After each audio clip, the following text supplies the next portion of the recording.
Astro friends, Melanie here on the 24th of July 2025.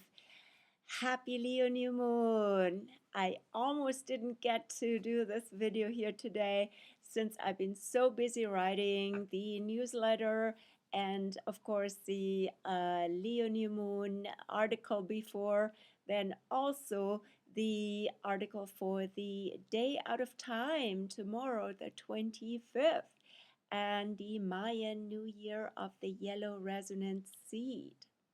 So much going on these days, so concentrated. It is a concentrated energy also because the Leo new moon is opposite Pluto in Aquarius. So this is quite a charged juxtaposition of energies, bright solar energy. The sun rules Leo, now activated, freshly 2 degrees, 2 days into it, freshly activated by the new moon, and opposing powerful Pluto in Aquarius. What's going on here in the energy field, in the astrological context?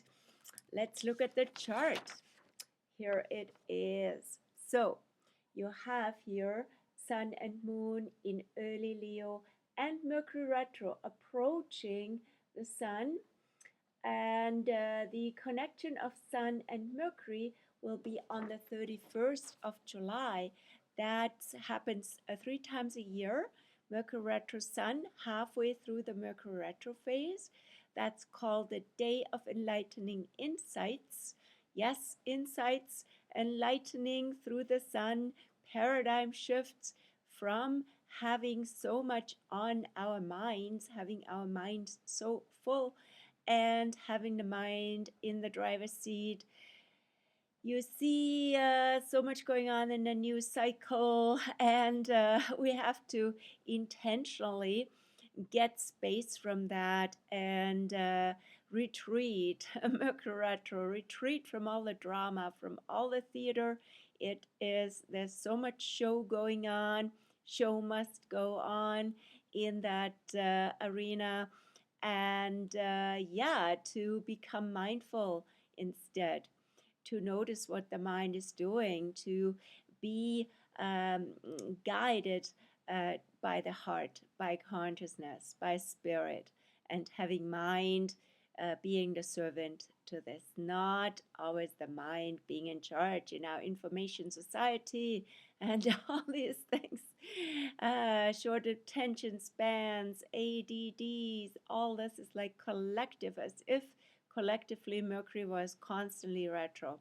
No, actually we need more Mercury retro, in fact, because that is the reminder that about the tricks of the mind and how to get back to what really matters and where it's at.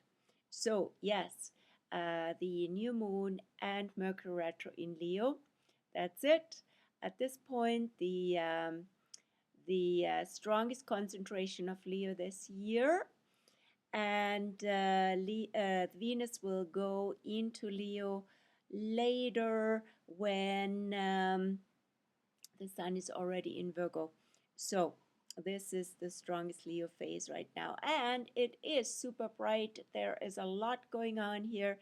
As I said, Mercury retro. Mercury, by the way, is per se not comfortable in Leo, yeah. Mercury is exalted in Aquarius, where we can have a detached perspective on things and can look at things more objectively. Leo is very personal and takes things very personally and is very much, especially mentally from Mercury's perspective, a lot can revolve around the self, which needs to resolve. And so we have this opposition with Pluto in Aquarius, right? So we're seeing a lot of that going on now regarding society, systems. This is where Capricorn Aquarius cusp has a lot to do with organizations, with building community, but also building systems with society. So it's a polarity between the individual, between ourselves, with Leo shining and celebrating, being happy in the summer, radiating like the sun, and also, of course, the inner child versus the cool and detached Aquarian world. Leo is the hottest sign of the zodiac, and Aquarius the coldest. Icy energy there, and it's not about the individual, it's about all of us. So there's also this polarity in terms of how can I bring my creative self into a uh, make the world a better place by contribution, right, of that. And by also being in community of co-creators, and all of this is very Aquarian. So also catalyzed by the new moon is the via trine, via an early fire alignment here to Saturn and Neptune, both together, still super close together in early Aries. And both of them are now retrograde. So this alignment was most exact actually just after the full moon we had on the 10th of July, on July 12th. And that's, yeah, a signature of a transition into a new era, a new historic cycle. Saturn, right, is ending, a new chapter is ending that started 1989 when they were the last time aligned, and previously 1953.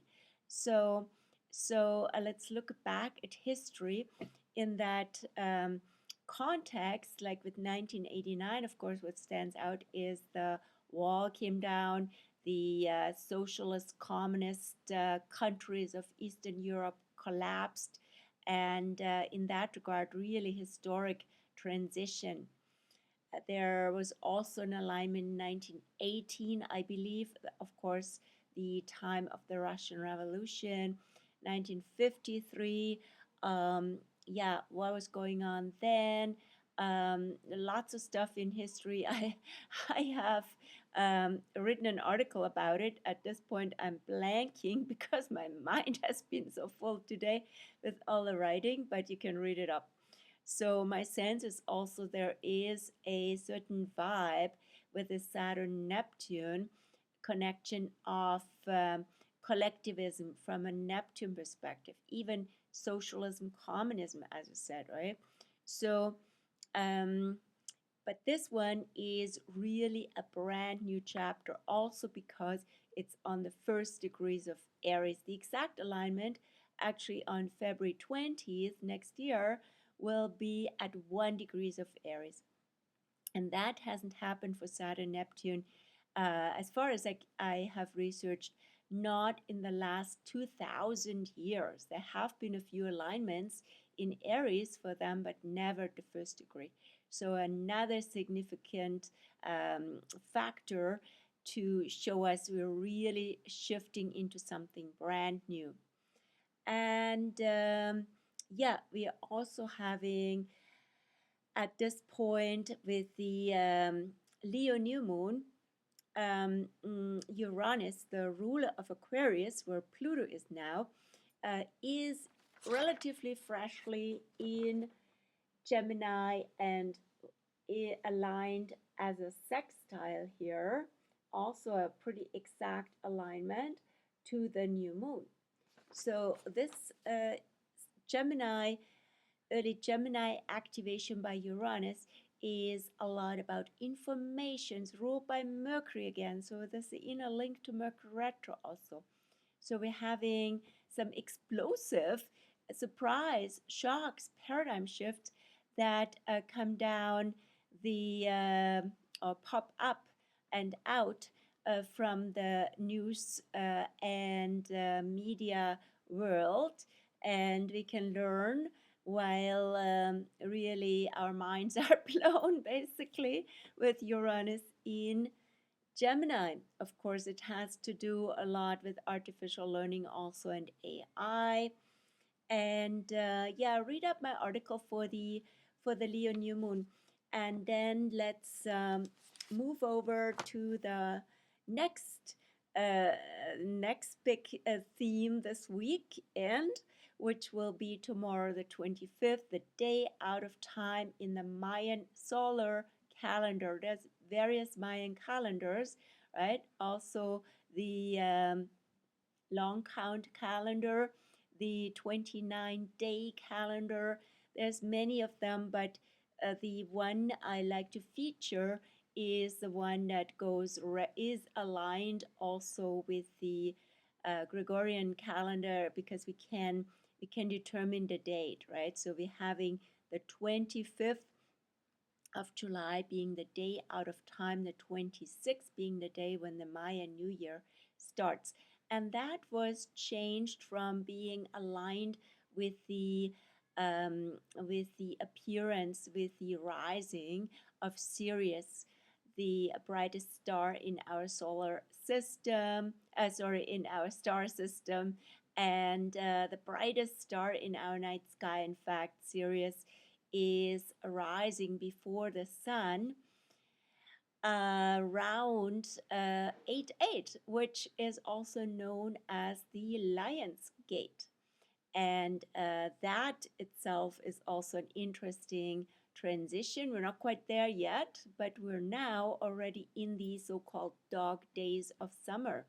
In other words, dog star energy has to do with Sirius. Sirius is the dog star, is the brightest star in the constellation Canis Major, the large or great dog.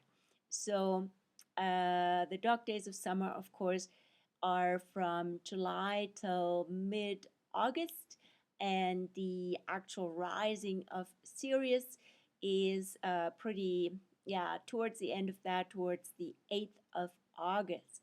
So dog days, we don't see much of that at this point on the Pacific Northwest coast. It's actually quite breezy, not super hot, and yeah, maybe Leo brings more solar heat to us. But tomorrow, regardless, on the 25th, will be the day out of time leading over to the Mayan New Year.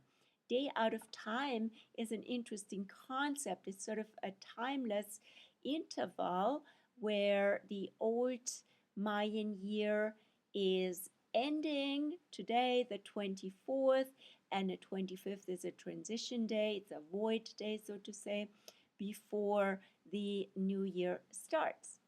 So we're coming out of the old Mayan year of the blue electric storm, and we're coming into the new year of the yellow resonant seed.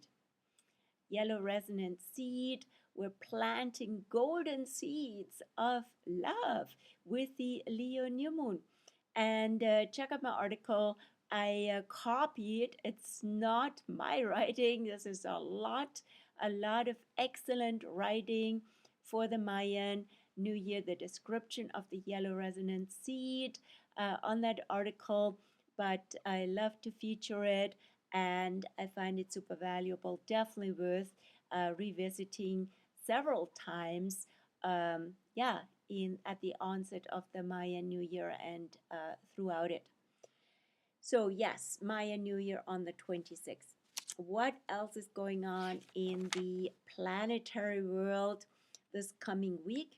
On the 30th of July, we're having two events. One is CHIRON, end of Aries goes retrograde until January 2nd. And the second one will be Venus entering Cancer until August 25th. So, Chiron going retro. Chiron is now already stationary. It's moving very slowly. Chiron is here, actually, at the Leo new moon, the Leo new moon chart. Chiron was even unaspected, not having any connection to any other planet. That gives it, so to say, a life of its own. Plus, it's also a stationary, um, slow moving focus. So we are dealing here with healing, healing of old and also early wounds because of Aries. And these wounds can have to do with early in life, literally baby stages, and also early in history. But it's also about the medicine from early times. In other words, ancient shamanic teachings that can help us at this time. And so maybe you find something to tune into that you resonate with. And maybe also, especially if you have planets, sun, moon, or ascendant nodes, end of Aries, end of Cancer, end of Libra, or end of Capricorn, then Chiron affects you, right? So then you have a conjunction, a square, opposition from Chiron. And so the themes would come up for healing. What can that have to do with? With Aries, either you are rushing, you are on the go, go, go.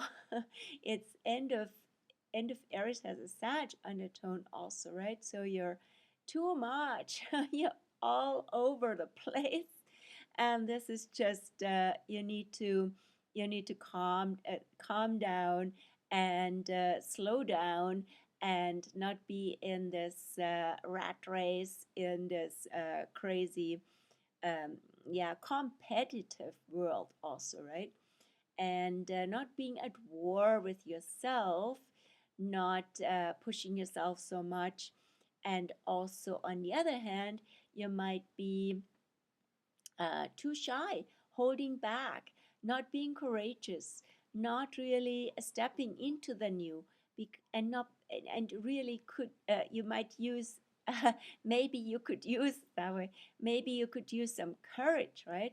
Courage is also Aries, and sometimes Aries is not even um, consciously courageous, rather just a doer, or rather innocent, even, right? So all of that is actually also good medicine, and it has to do also with being new, being fresh, having no preconceived ideas, just showing up for yourself, showing up as yourself, and maybe also for something that really matters to you, because end of Aries, as I said, has a Sag undertone to something you strongly believe in, and that is your path.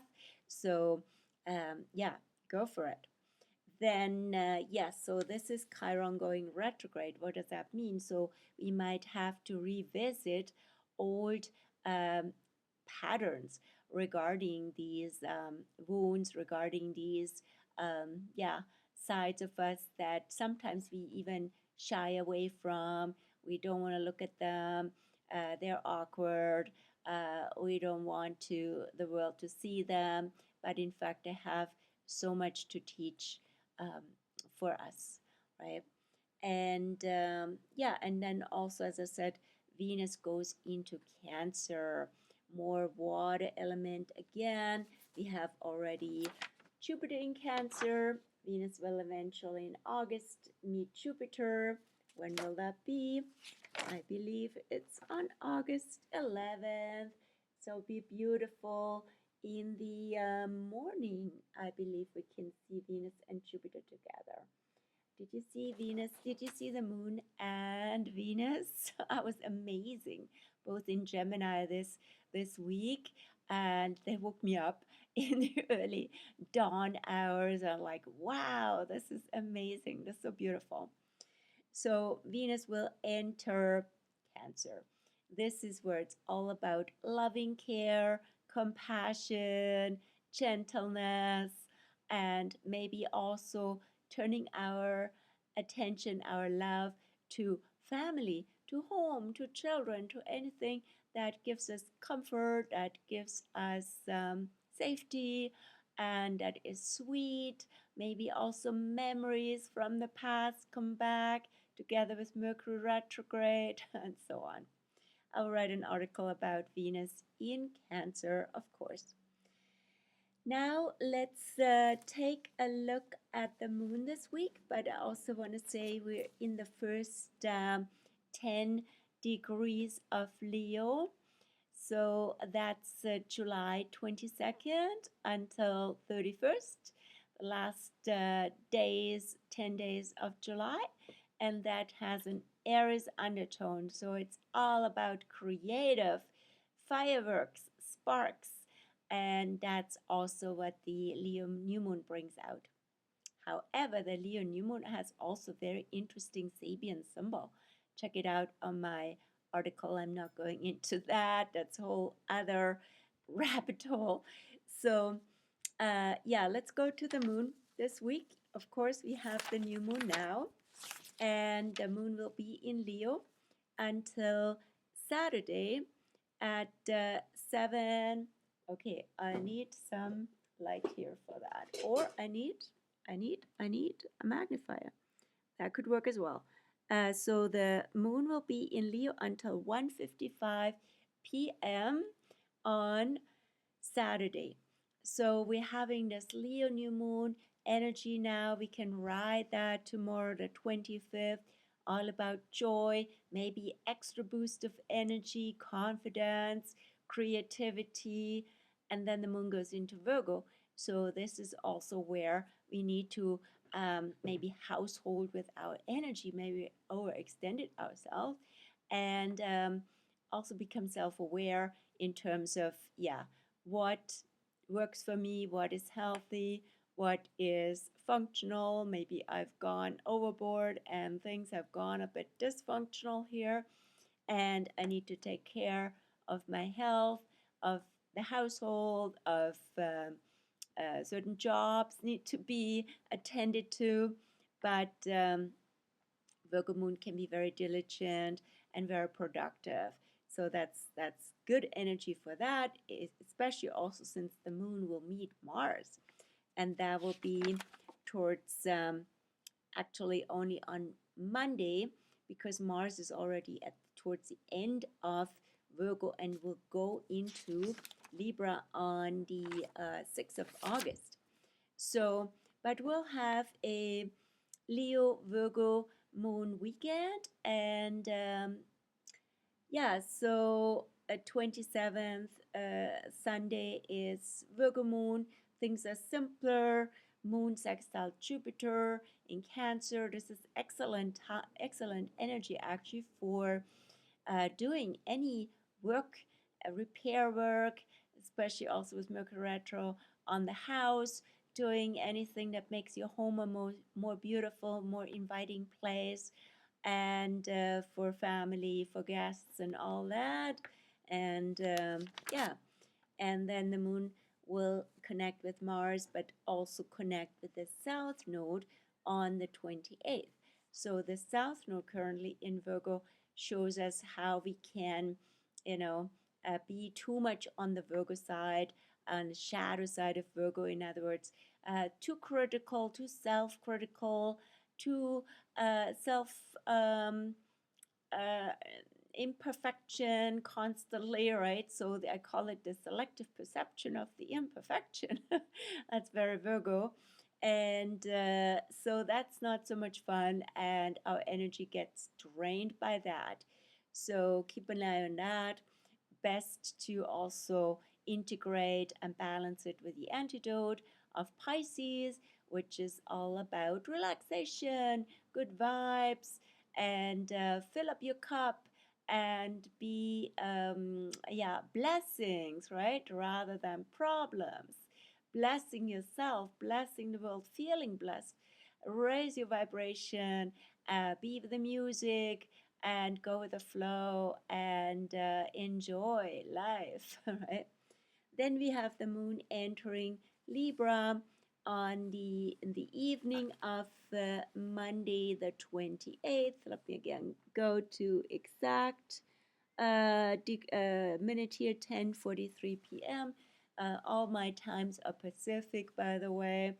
and the moon will be in Libra on Tuesday and Wednesday as far as the Astro Weather goes, and Libra moon again in combination with the Leo sun. That's actually a really beautiful dynamic in terms of design, art, beauty, and also, of course, harmony, relationship, right relationship, balance, fairness, the dance of being with another, and at the same time, it's Leo also. Show your colors, um, celebrate, right? And show your love. That's also the point, right? Leo and Libra in combination can be very demonstrative regarding expressions of love and joy.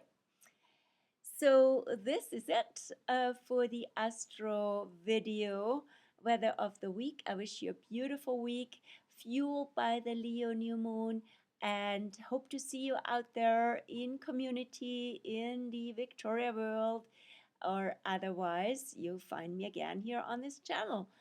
Check out the links below to my social media outlets. So in other words, the Facebook page where I post daily, and the blog where there's lots of articles, especially lately, and of course also Instagram.